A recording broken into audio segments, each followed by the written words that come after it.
You're listening to the Thames Estuary Partnership Podcast, celebrating London's famous tidal river. We hope you enjoy it.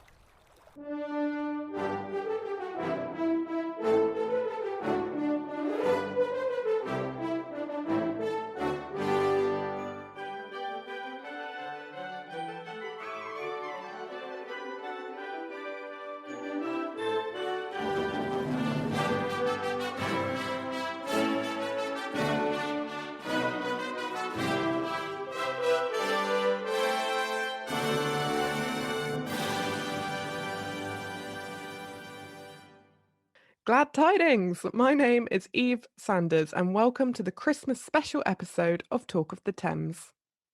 I hope you're sitting comfortably with a slow gin in hand as today we are taking a trip back in time.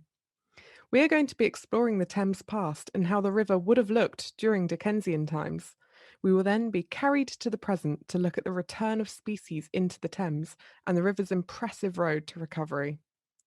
Finally, we will get a visit from an unearthly creature who will show us what the Thames could be and what the Thames is heading towards in the future. But before we get started, I think it's time we set the scene and get transported back to a Victorian Christmas with a character we might just all recognise.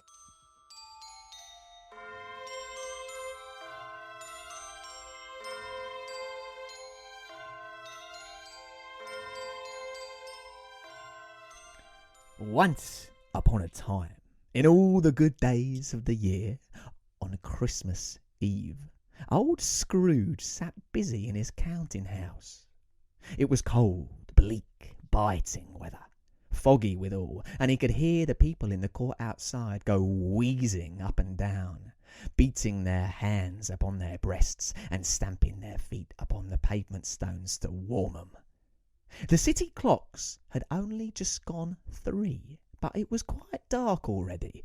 It had not been light all day, and the candles were flaring in the windows of the neighbouring London offices like ruddy smears upon the palpable brown air. The fog came pouring in at every chink and keyhole, and was so dense without that, although the court was of the narrowest, the houses opposite were mere phantoms. To see the dingy cloud come drooping down, obscuring everything, one might have thought that nature lived hard by, and was brewing on a large scale. Okay, so here we are in the heart of London during Dickensian times. But to find out more about how Dickens would have celebrated Christmas, I spoke to social historian and author Judith Flanders. Judith, thank you so much for joining me today. I really appreciate you being here. In Dickensian times, how would Victorian Londoners have celebrated Christmas? Well, I think one of the big differences between now and then was that in the 19th century, the streets of London were not somewhere you went through, they were somewhere you went to. The streets were filled with life. They were filled with people selling things. They were filled with Punch and Judy shows, acrobats, people singing, people selling song music and singing the song so you would know the tune. It was filled with life itself. And so at Christmas, this was no different. What changed was what was being sold. So, for example, a lot of costermongers, people who normally sold fruit and vegetables on the street, would, in the run-up to Christmas, sell what was actually called Christmasing. And this was greenery, holly, ivy, laurel, any kind of evergreen, really, as well as mistletoe, and more specifically, Christmassy things like that. But they would gather it on the heath, or they would gather it in Epping Forest outside London and bring it into London. And then they would walk through the streets with these huge carts calling holly, holly, Christmas holly. And they would sell the greenery on the streets. As well as that, we also see from old photographs that shops would put up Christmas displays, not necessarily decoration, although that too. Confectionery stores would put these enormously lavish displays, but places like butchers would hang hundreds and hundreds and hundreds of geese and turkeys and duck on the front of their shops. So you got this sort of overwhelming sense of food and drink and entertainment that for the people who couldn't afford it, you could at least see it on the streets. One of the things that we forget too is that the shops didn't shut the way we know it. They were open very late at night routinely. A lot of shops that traded to working class people would stay open routinely till midnight during the whole year because people worked long hours, they worked late shifts if they got off at 8, 9 at night, and then they would have to go shopping. But equally, people shopped for Christmas food on Christmas Day. In A Christmas Carol, for example, you remember that the final dream Scrooge has is on Christmas Eve.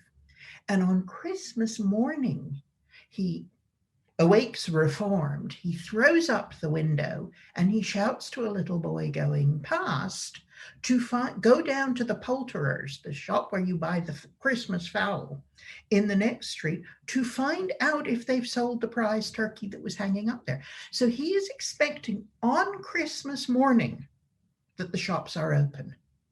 That's so fascinating because these days we start so early on, don't we? I mean, Christmas starts late October these days, which is horrible, really. I mean, so that shift from celebrating Christmas on Christmas Day, buying the food on Christmas Day, that must have come, us celebrating it earlier.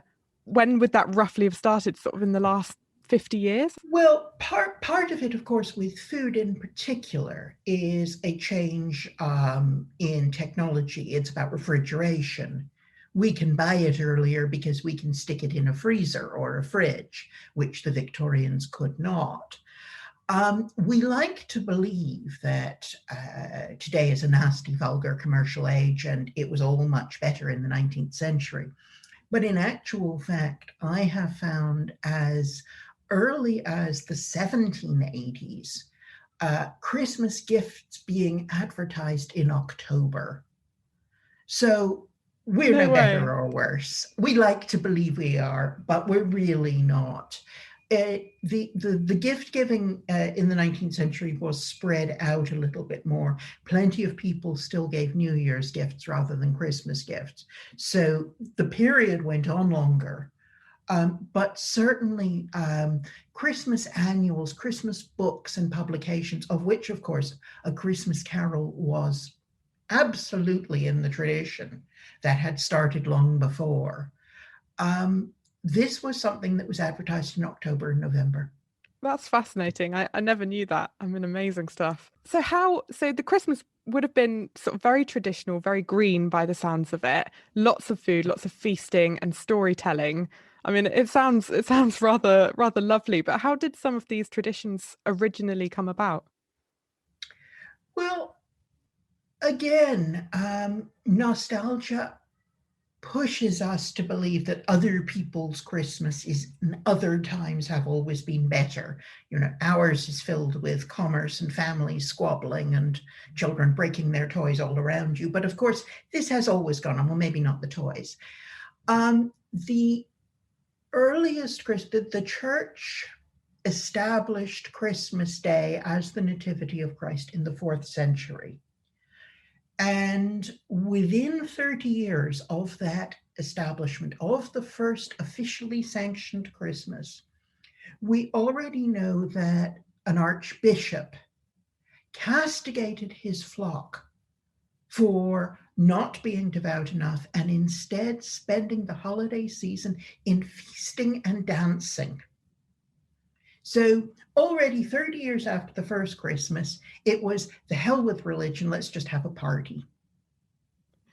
And Christmas has always been about consumption. Before the Industrial Revolution, it was mostly about food and drink. It's always been about drink. And that's to do with the time of year. It's after the autumn harvest. It's after the annual slaughter of the animals for meat for the winter. It's after the wine's been made, the beer's been made in the autumn. So, and it is agriculturally a quiet time of year. So this is the time always for feasting and drinking, simply because that is what the agricultural year in Europe dictates. It's really with the Industrial Revolution and mass production that the possibility of buying stuff for Christmas, toys, presents, things, rather than things to consume, to eat and drink, becomes much more common. But it's always been, whether we're consuming goods or whether we're consuming food and drink, Christmas has always been a consumption holiday. Well, that makes me feel a lot better about devouring the Baileys at Christmas, to know that many people before me have also done the same. One of the things about A Christmas Carol, which is very interesting, the legend sort of grew up that, Dickens created a lot of these customs with A Christmas Carol. But what he actually does, which is very visible, is he describes what is going on, because he doesn't explain these customs to his readers. And if he was inventing them, he would have to say what they were. He doesn't have to say what they are, because people recognize them. So we have the shops decorated with greenery. We have the extra food. We have in the story, the Lord Mayor, he says, is planning a feast. The little tailor and his wife are cooking a Christmas pudding and buying beef. We have people collecting for charity. We have the Cratchit family gathering for a special family meal. So all of these customs are already in place. The ones that aren't, that we see by omission, is Christmas carols and Christmas cards, both of which came much later, sort of 20, 40 years after A Christmas Carol was written. But these are the two major traditions that we think of as old that are missing. That's so bizarre. So yeah, like you said, Christmas cards I always think is a really ancient tradition, but that's so interesting to know that it's actually one of the more modern traditions that has come about. What you need to have Christmas cards as a tradition is you need two things. You need a cheap postal system, which only comes in the 1840s, and you need cheap color printing, which really arrives in the 1870s and 80s. So until those two things merge together, either the cards are very expensive or sending them is very expensive. Until the penny post in the 1840s, the person who received the letter was the person who paid. And you paid by distance. It wasn't a standard amount. So I think you would be really narked if you got a card from Edinburgh to London and you had to pay this enormous distance fee, and then it said love from, as we know it today, illegible scribble. And you think, who the hell is illegible scribble? So you need to have this system in place before cards become viable. I mean, in that case, yeah, it'd be a lot kinder not to send one. Oh, amazing. Okay, so moving on to the Thames in the Victorian times then. So Judith, I believe you know quite a lot about the Great Stink, which happened in 1853? 58. 58, sorry. Yeah, the Great Stink of London was a event, if you like. It was a season almost. The Thames had been notoriously filthy for, well, more than decades. But it had got worse and worse and worse. It was not merely the supply for most Londoners of their drinking water, it was also the final destination after the water had passed through the other end, because that was where all the sewage went. And as the population of London grew, what was being dumped into the Thames was just becoming more and more and more every year. Nothing was done. There were suggestions about different sewage systems that might be established, what they might do. And then they had this terrifically hot summer. So what basically happened was the river shrank. There wasn't much rain. The hot weather meant that the water evaporated as well. So what you ended up with was this line of raw sewage running through the center of London. And it was apparently unspeakably dreadful.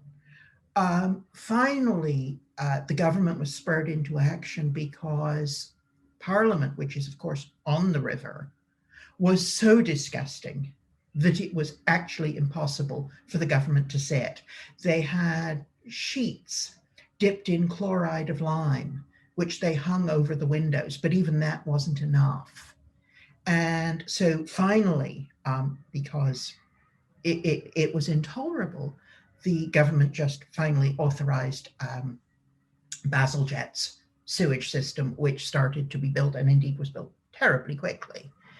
And this great stink, this terrible summer was well known. And Dickens wrote to a friend in July of that year, "The Thames is most horrible.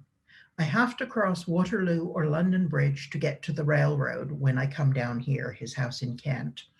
"And I can certify that the offensive smells, even in that short whiff, have been of a most head and stomach distending nature. Nobody knows what is to be done. At least everybody has a plan, and everybody else knows it won't do. And in the meantime, cartloads of chloride of lime are thrown into the filthy stream, and they do something, I hope." I almost find it really sad that that was Dickens' experience of the Thames, because nowadays it's so much cleaner, and we've had such an amazing recovery story for the Thames. So to know that he only experienced it, at its absolute worst by the sounds of it. He did, but at the same time, the Thames was hugely important to Dickens. I mean, 3 of his novels, in my humble opinion, his 3 greatest novels, Bleak House, Our Mutual Friend, and Great Expectations, all open with a scene on the river. And the Thames was seminal to his view of London. And he also saw it as this magical thing. I think he also saw it as a bringer of death, which is not entirely wrong. That's good. But he did see, 3 years after that letter he wrote about the ghastliness of the smell, the embankment along an awful lot of the Thames had already been built, where the Tate Britain is now, which actually was then a prison, and all along that area. And he wrote again to another friend that he walked there one night to see what had been done. And he wrote, "I walked straight on for 3 miles," and the 3 miles, it has a big underscore, "on a splendid broad esplanade overhanging the Thames, with immense factories, railway works, and whatnot erected on it, and with the strangest beginnings and ends of wealthy streets pushing themselves into the very Thames. When I was a rower on that river, it was all broken ground and ditches, with here and there a public house or two, an old mill and a tall chimney. I had never seen it in any stage of transition, though I suppose myself to know this rather large city as well as anyone in it." So it went for him from this broken ground to this thriving, what he saw as this sort of city growing in the river. I mean, we today forget that what we call the embankment wasn't there. It's kind of magic that we're effectively walking over the river every time we walk down the embankment. you just don't really think about it. So, but it's so lovely to hear, what he thought about the Thames and how he perceived it is just magic. So yeah, thank you.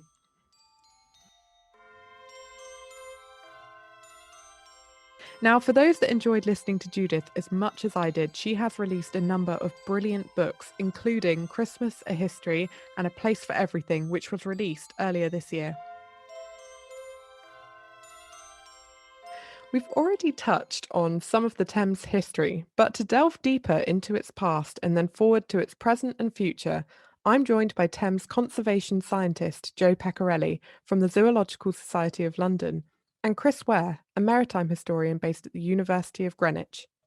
Hi, Joe and Chris. Thank you so much for joining me today. So, as you may know, in order to go back in time to the Thames past, we need to get a spooky visit from a festive creature. So, strap in.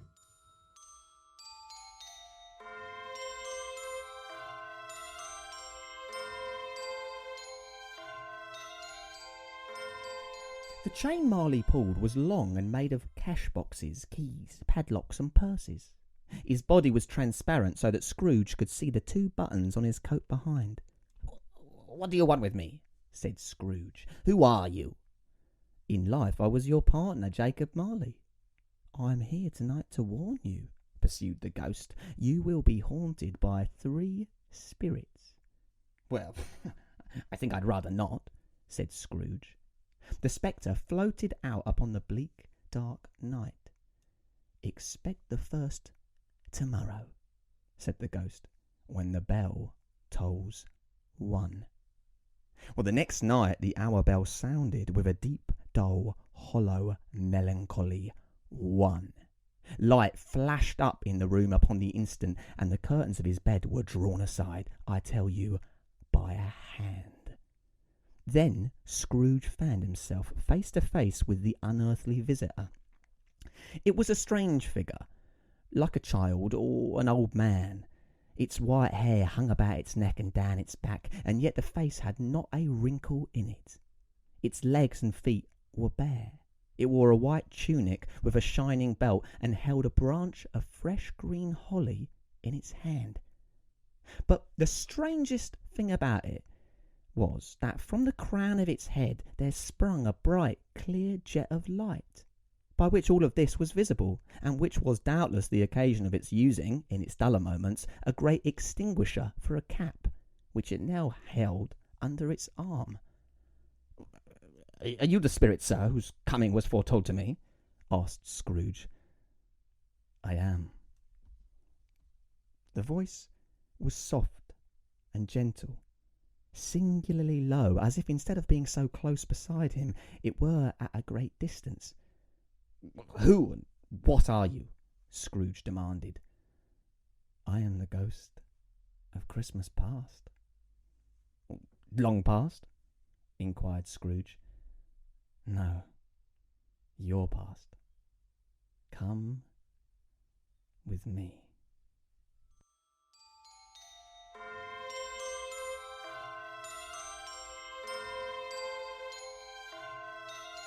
Chris, I'm going to start with you, if that's okay. We've already touched on the Great Stink of 1858, but tell me, how would people have used the Thames in the 19th century?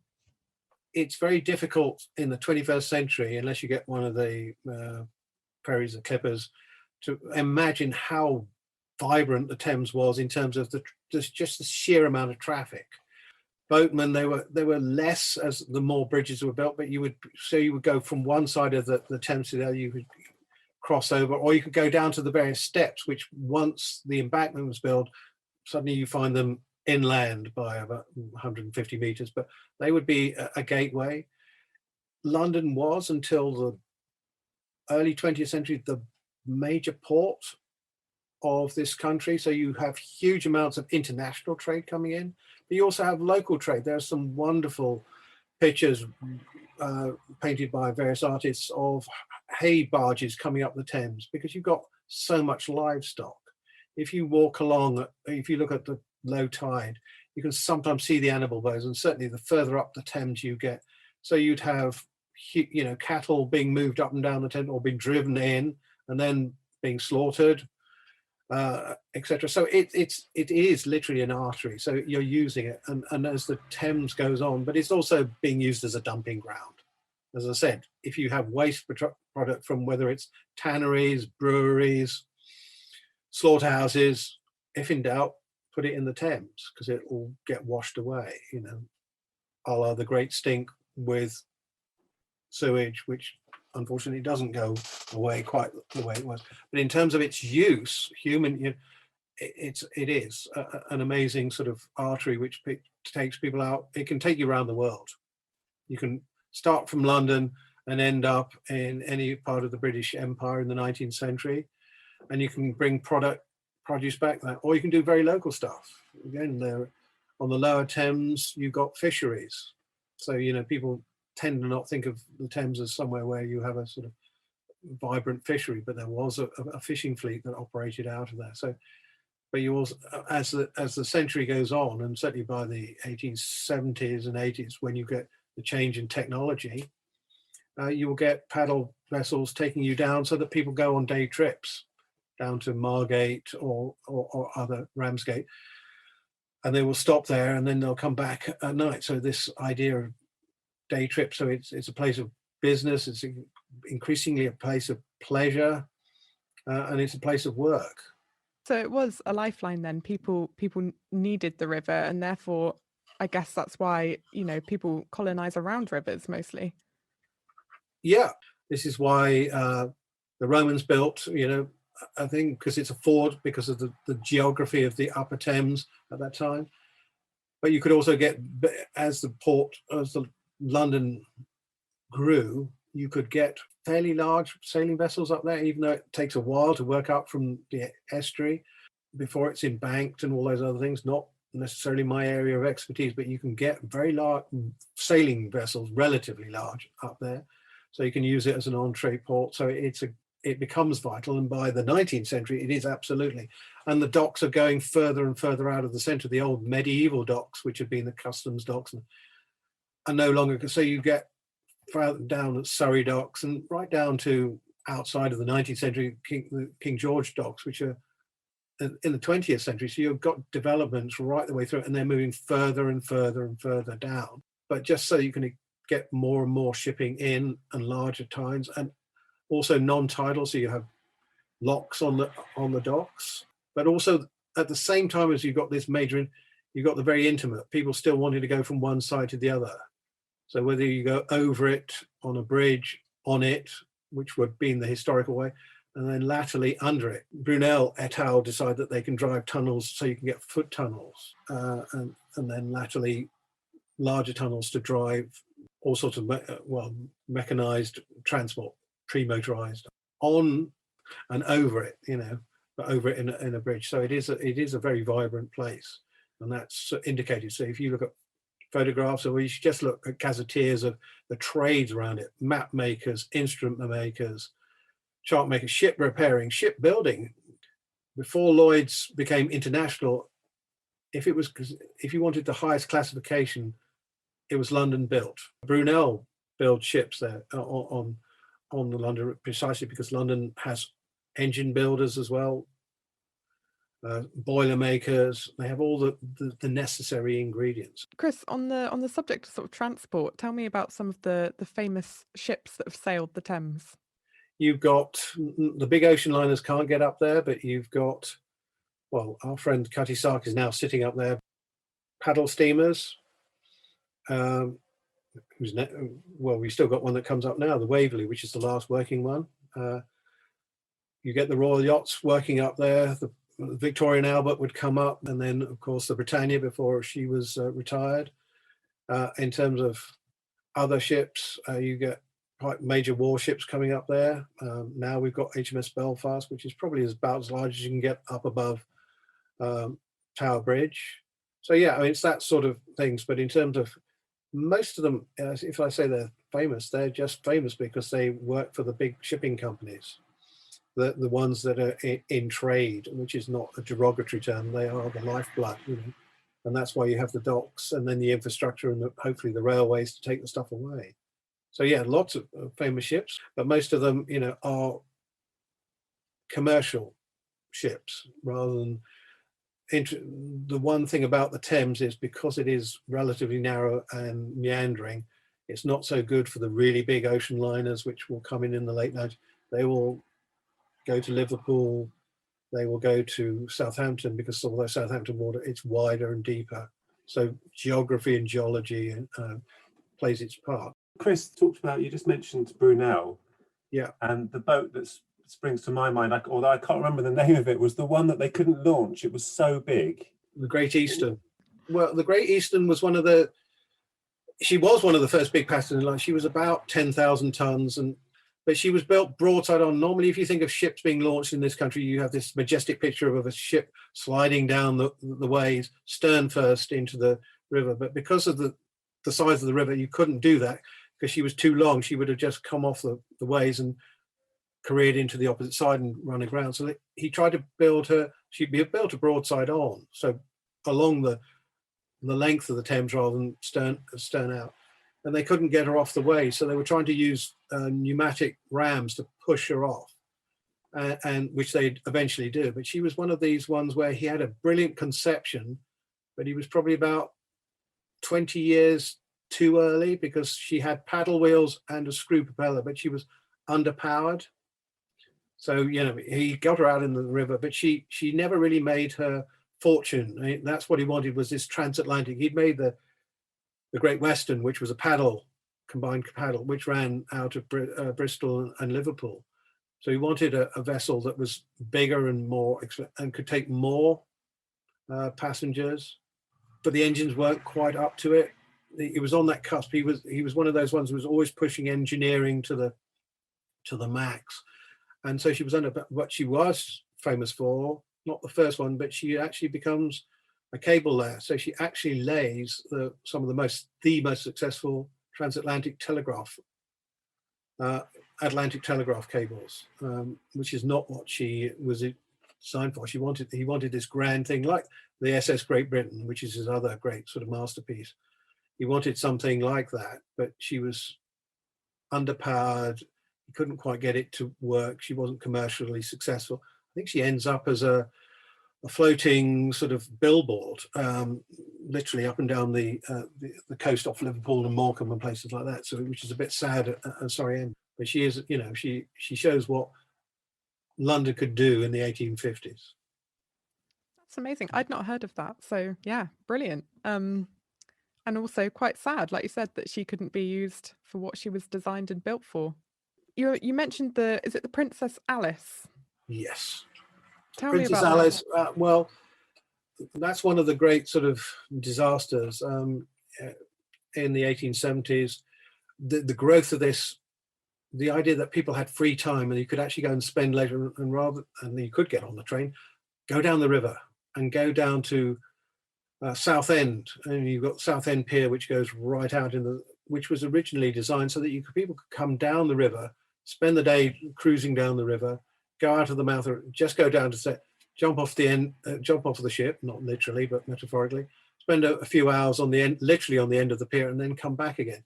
Well, the trouble is, if you leave first thing in the morning, you're then coming back at night. You're then navigating the Thames, which even today, with the relatively limited, can be quite hazardous. There have been accidents since, but what was happening was a collier was coming the other way. There's a collision after dark, and a lot of people end up in the water, and a lot of people end up drowned. Now, there is a huge debate as to whether they drown, or whether it's because the river is so polluted because the Basil Jet's sort of engineering project hasn't come to full fruition at that point. So there's still such a high level of pollution. But it is a tragedy. I think, off the top of my head, I think it's over 200 people die in this accident. There may be even more. There is a mass grave down at Woolwich for that, and a memorial. And it is one of the sort of defining things. They changed the navigation on the Thames because they basically blamed one of the watchkeepers on the collier for not keeping a lookout, because it's one of those things that you're navigating, you can just see a series of lights and it's just full of people. There's not enough life jackets, they don't have life, and they wouldn't have time to do it. And there's been echoes of that about 20-30 years ago, where again pleasure boats get hit on the Upper Thames. There was one So it just shows that it can be quite hazardous on the Thames. But the irony is that, of course, it was supposed to be a joyous experience, that people were getting out of London, taking some sea air, going, and they were these passenger vessels, these particularly paddle steamers, were designed nothing but to do nothing else than literally just ply up and down from central London, the embankment is, right down to Southend, or go down to Ramsgate, and you could come back again by the river, because that's in some ways the quickest way. You don't have to jump on the train and etc. You can just get on at the river and then come back again, all in one day for a relatively modest price.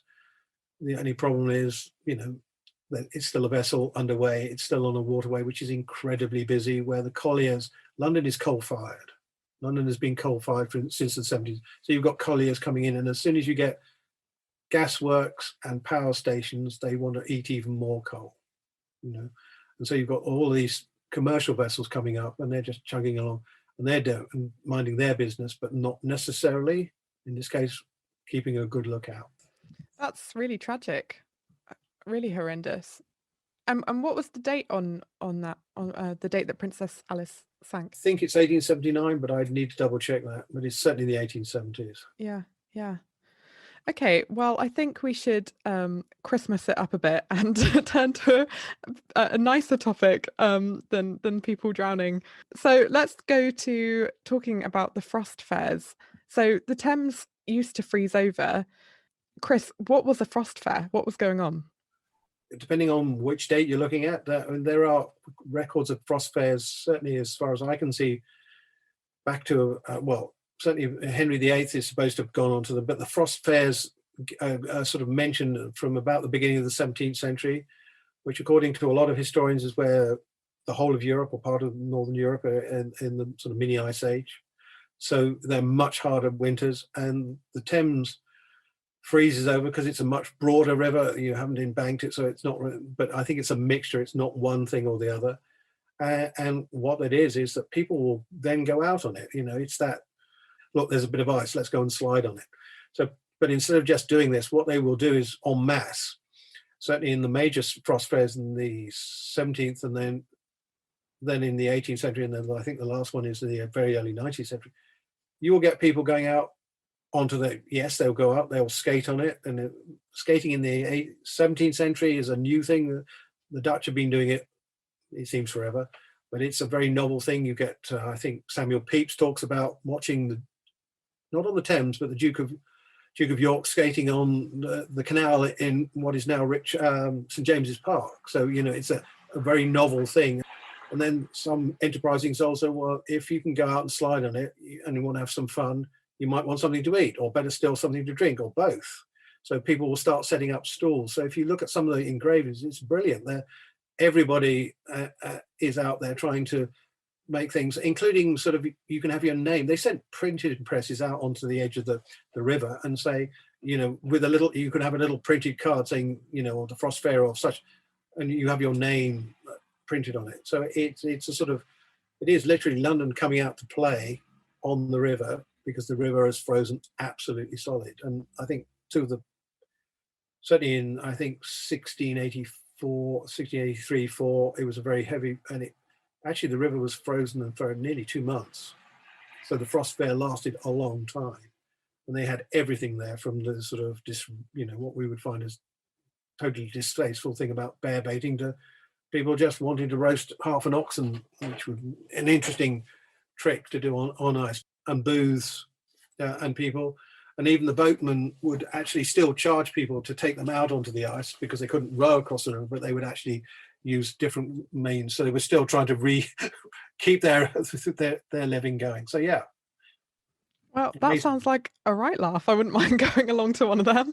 Yeah, I mean, if you look at the descriptions, I think, is it John Evelyn talks in his diary about the 1680s ones, a carnival on the river, which is, I think it sums it up. But if you look at the drawings, it's just people out there having fun. That you can't use the river. There's a serious thing that ships can't work up and down the Thames, but who cares? We can come out and walk on it.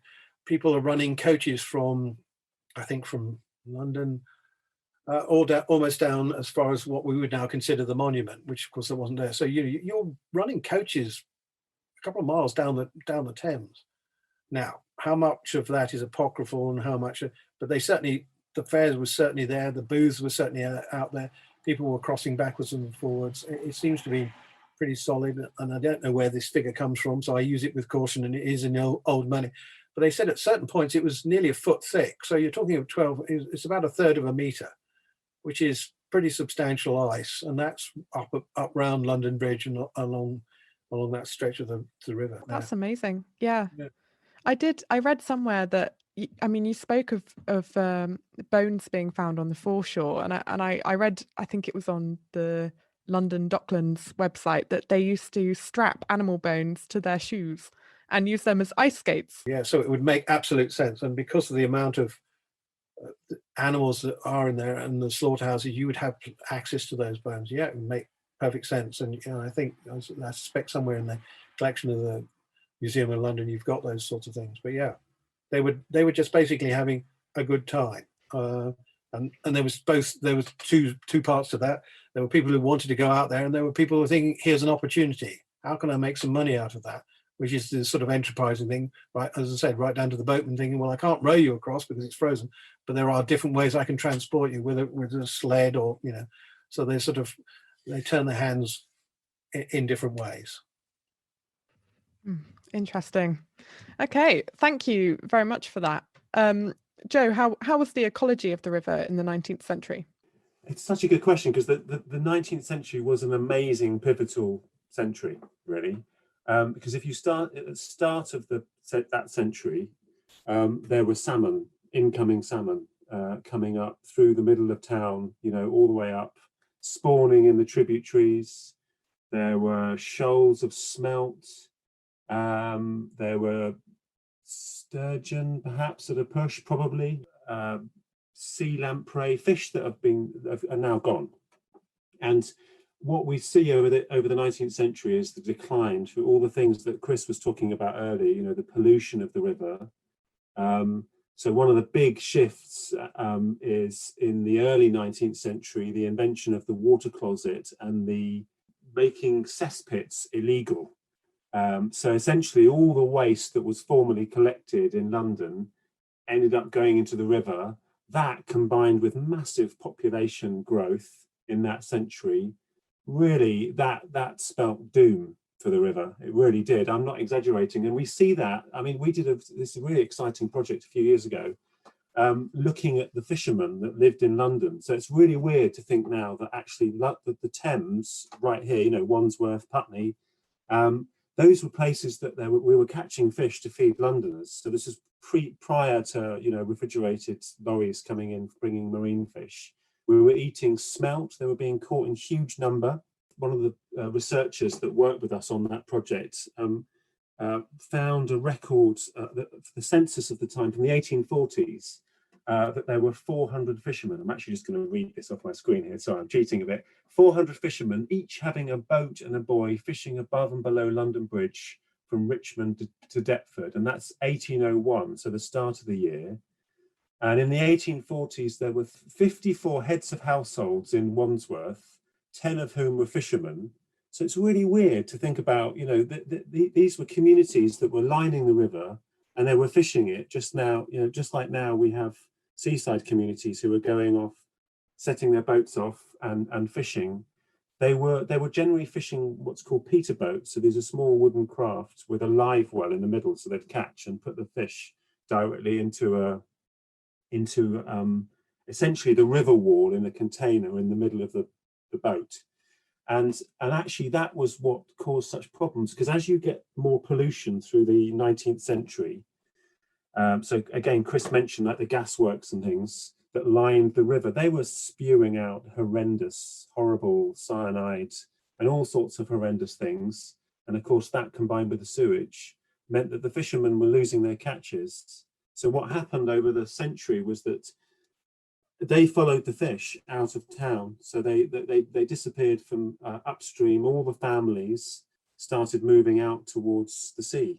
And you get this slow transition, losing the fishery, the river effectively dying, leading up to obviously Bazalgette. But it was the creation of the sewers that really helped that situation, obviously, culminating in 1858, the Great Stink that everybody knows about. But yeah, I mean, it was a problem around, and of course, in the 1830s, it was killing people.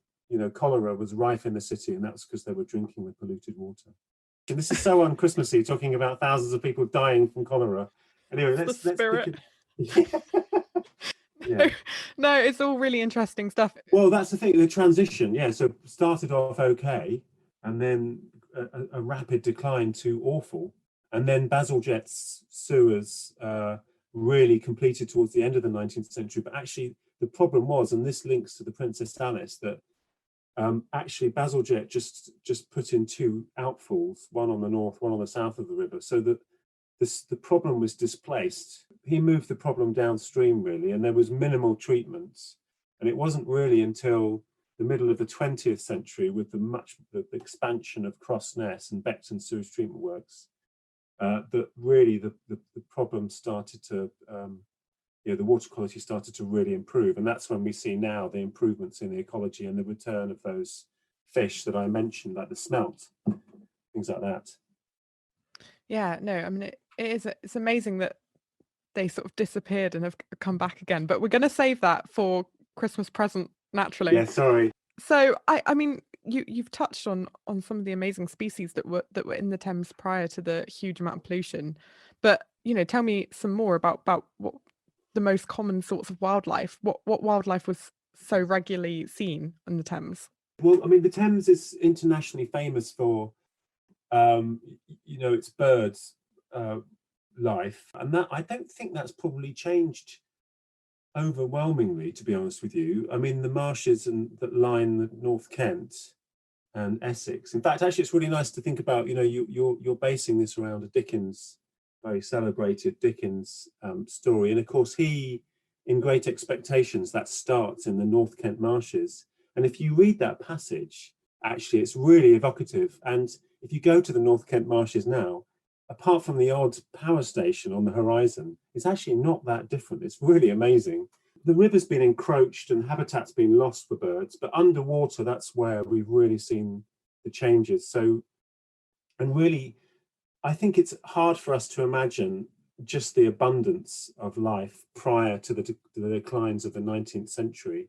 I've got this really, really wonderful book. In fact, as this is a Christmas edition, I know this is going to be voice only, but this book, if anyone wants to, there's some keen people who, clearly everyone who's listening to this is going to love the Thames. So they need to get hold of this book called The Tidal Thames, The History of a River and Its Fishes, and it's by Alwyn Wheeler, and it documents the declines of the 19th century. And it was a real labour of love. He used to be the curator of fishes at the Natural History Museum, and he used an amazing variety of sources to get information on the fish that lived in the Thames, including one. I don't know whether, can I read it? Is that all right? Please do. Just a little section. So this gives us an idea of the kind of abundance of wildlife, or fish in particular, before the declines of the 19th century. So when we talk about the recovery, we've kind of, it's lost in a kind of shifting baseline issue. We're not there yet. So this is one. I know that the story of the eel is not particularly Thames centric, because they're dependent on other issues, about fisheries elsewhere. But I'll just read this a little bit. This is there was a guy who in 1832. So this is about Dr. William Roots. Okay, and I call him the first eel citizen scientist, basically.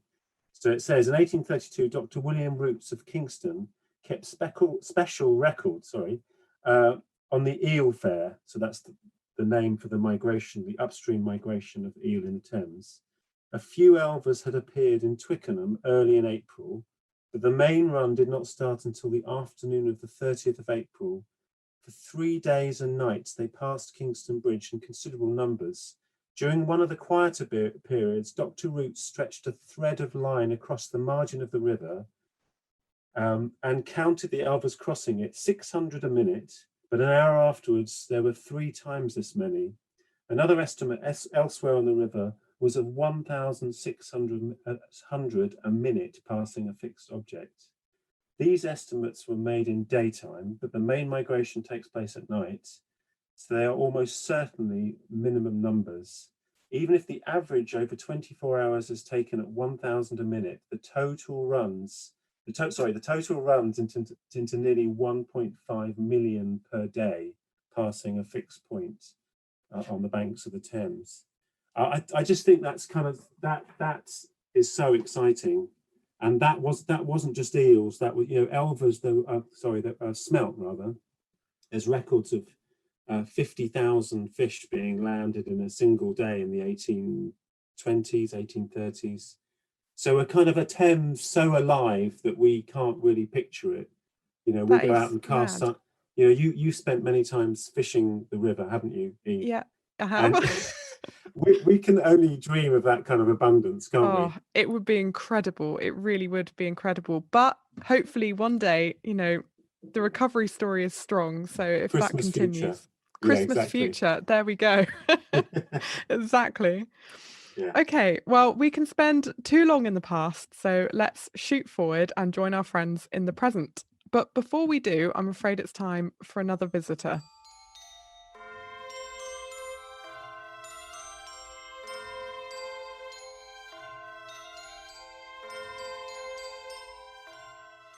Scrooge woke up in the middle of a snore, just before the clock struck 1 again. He felt like he had woken up right in the nick of time for the special purpose of holding a conference with the second messenger. A ghostly light led him to the next room, and with his hand upon the lock, he heard a strange voice call him by name and bid him enter. He obeyed.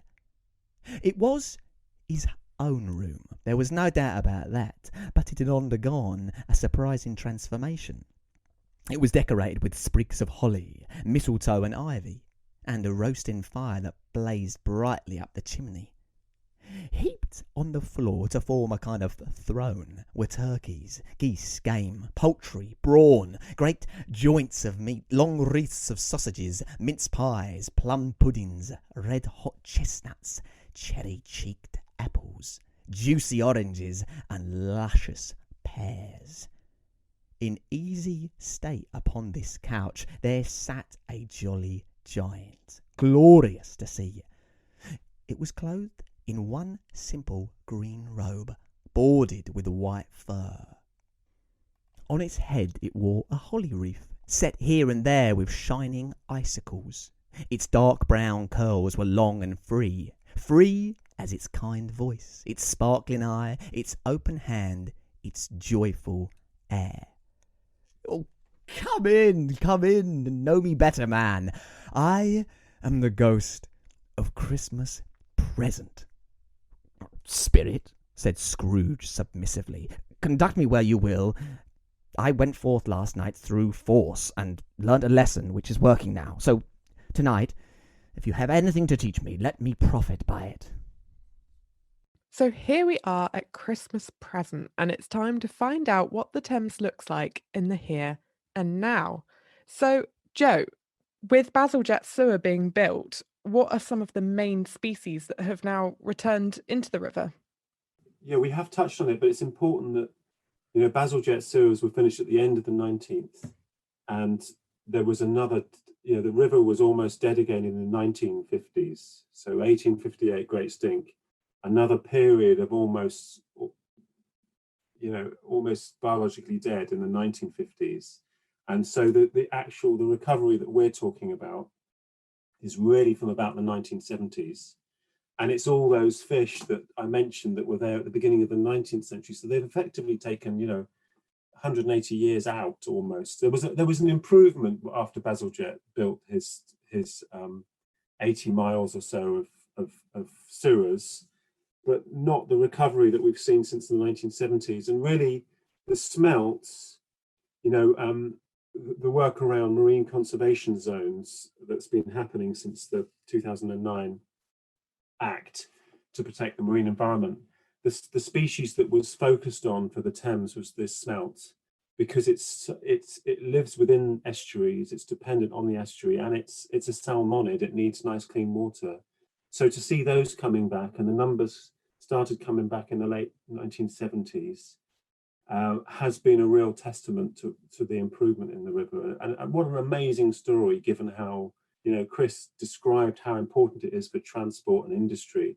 The story goes on of engineering and improvements, and that's why we're in the midst of this amazing Tideway tunnel that's going to take us to the next exciting post-Christmas level, or future Christmas level. Let's hope so. That would be fantastic. And if I'm right, Joe, smelt are a really good indicator of water quality, aren't they? And smell a little bit like cucumber. Yeah, it's bizarre, isn't it? I mean, you can So even weird. cast your nets in water that's had smelt in it and not catch a smelt, but smell cucumber, which is probably an experience you've had. It's just so weird. There's no other way to describe it, though. It really is cucumber. It's like an intense cucumber smell. Yeah. Balmy. Yeah. Anyway, Joe, this is probably a good time for you to mention the State of the Thames report as well. We've talked throughout this conversation about how wonderful the recovery of the Thames is, and what an internationally important story it is. If we can get it right here, basically, it gives hope for other estuaries that are in a beleaguered state. And clearly, what's happened in the Thames is the result of an amazing amount of effort and regulation improvements and understanding of ecology over many hundreds of years. And what's important really now, I think, is that we benchmark improvements so we can understand where we're going and where we want to get to. And in order to do that, I think we have to pull the right data sets together that for those benchmarks. And really, that's the State of Thames report. So it's a collaborative project with many partners working on the Thames to pull the evidence sets together that we need on water quality, plastic pollution, barriers to fish migration, these sorts of things, to understand where we are and where we need to get to in the future, so that hopefully we can have those huge numbers of smelt returning. Fingers crossed. It sounds brilliant. Absolutely. Exciting project. Yeah, well, hopefully, I mean, it's due for publication May next year, COVID permitting. We're all in slightly, it's all slightly COVID permitting at the moment, isn't it? But it certainly is. Yeah, that's the plan. Certainly is. Yeah. Chris, in terms of the present, is there anything that you would like to mention here? I mean, I suppose the obvious thing is that, we still rely on the Thames for transport, for trade. The ports are probably busier than ever. I suppose it's interesting, and it's what Joe was saying, as with the fisher folk moving down, also the ports have moved further and further. So if you think about people, if they think about it at all, London, first of all Tilbury, and others, the Newport, they are literally right down near the end of the estuary because of the size. But in terms of gross tonnage, they're enormous. I suppose the interesting thing is that there's still that sort of hankering that the upper Thames should still be commercially viable. You've got various things like the Thames Clippers, which are running successfully. But in terms of large ships, you've sort of lost that.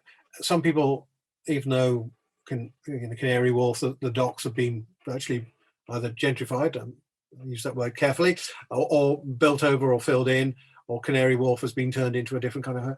There's still that hankering in some parts of the industry that you should get fairly large ships. I mentioned cruise ships there, but of course now you've got the juxtaposition of people who don't necessarily want a 40,000 ton cruise liner, not because they're not interested, because the infrastructure isn't there.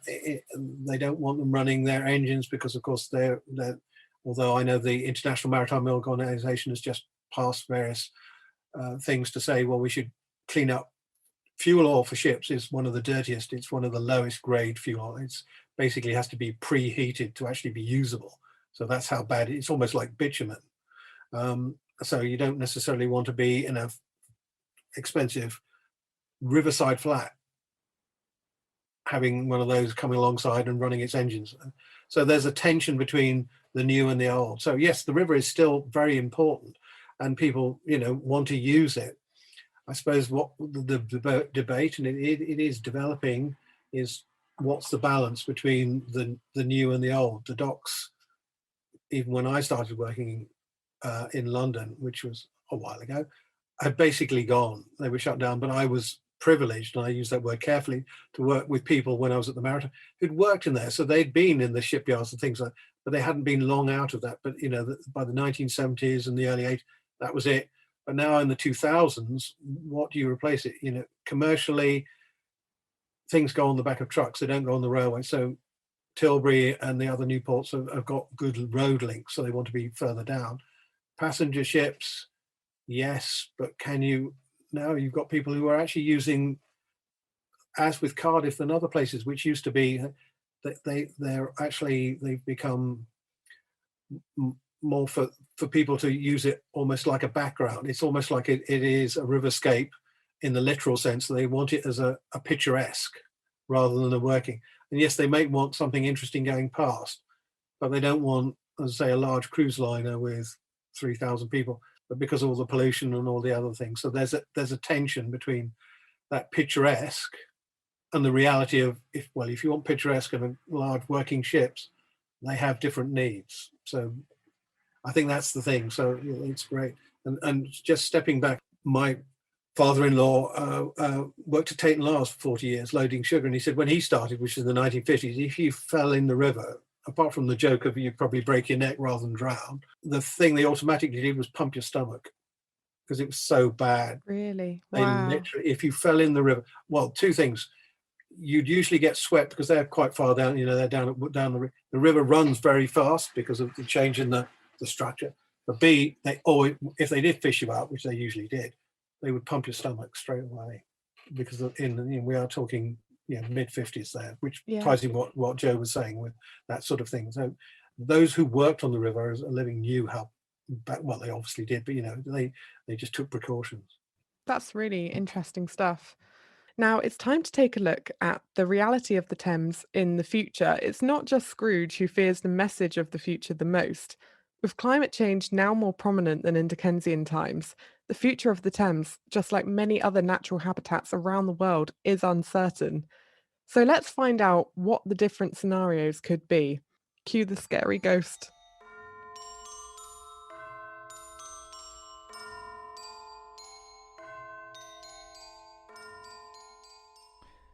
The phantom slowly, gravely, silently approached.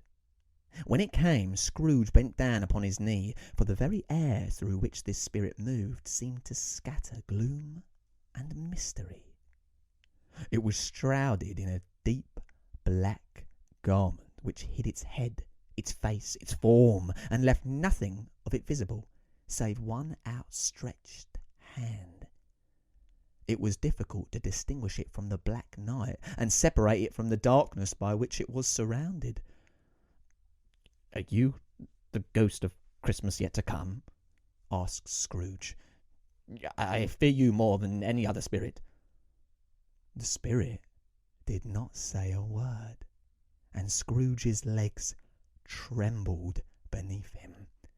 He found that he could hardly stand when he prepared to follow it. "I know your purpose is to do me good," said Scrooge. "Lead on."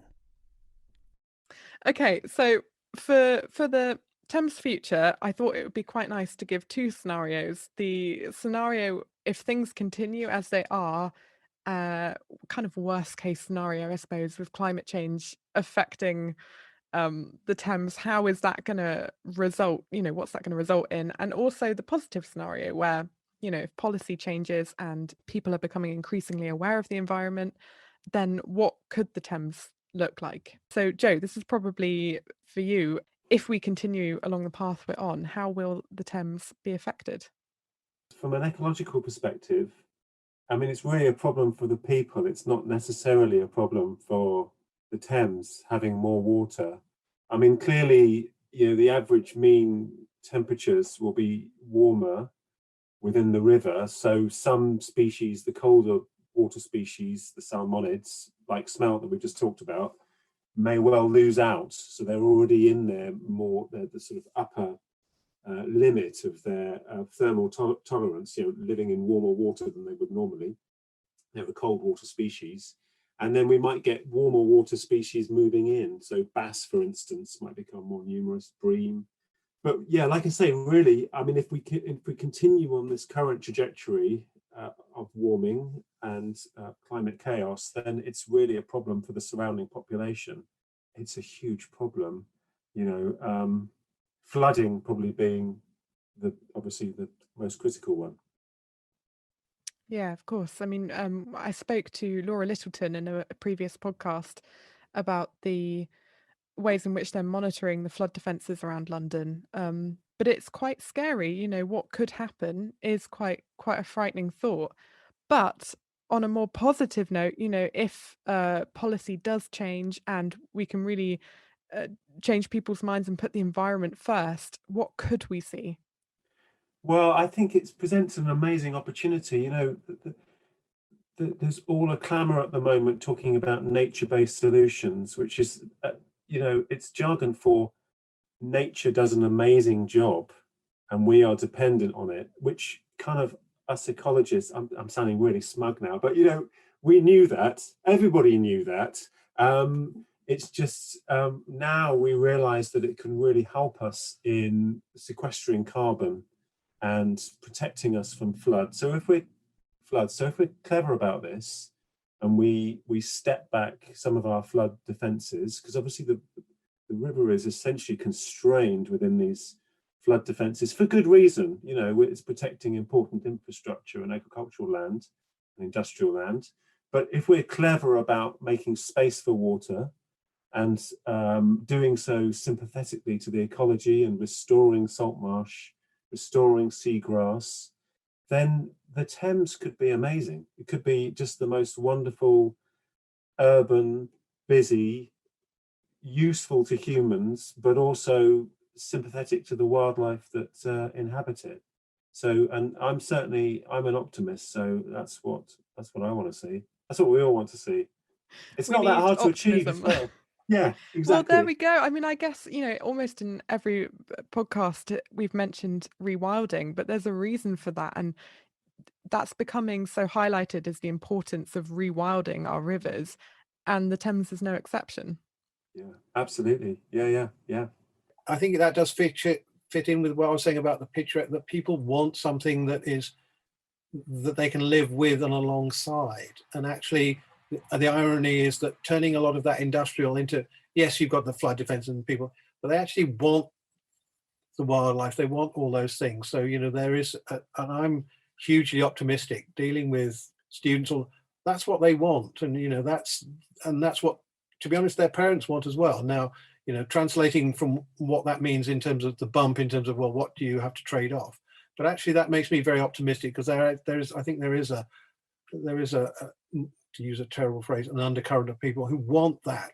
And even those ones who are invested in their Dockland, they actually want the picturesque. Yes, they want work and they want all the other things. So one should be, to use one of those dread phrases of the day, cautiously optimistic that, people will follow the right path. No, definitely. And there's a huge amount that could come with it. I mean, it could really increase the amount of jobs in green, green infrastructure, green spaces, ecology. There's so much that could come from it. So let's just hope that we're capable of making that change and that we get there. Yeah, very much. Yeah. Take care both and have a good Christmas. Yes, thank you so much. I hope you've enjoyed our journey through Thames past, present and future. I would just like to personally say an enormous thank you to everyone that has supported this podcast. It's not been an easy year for anyone, but it's been an absolute pleasure to have interviewed so many amazing people.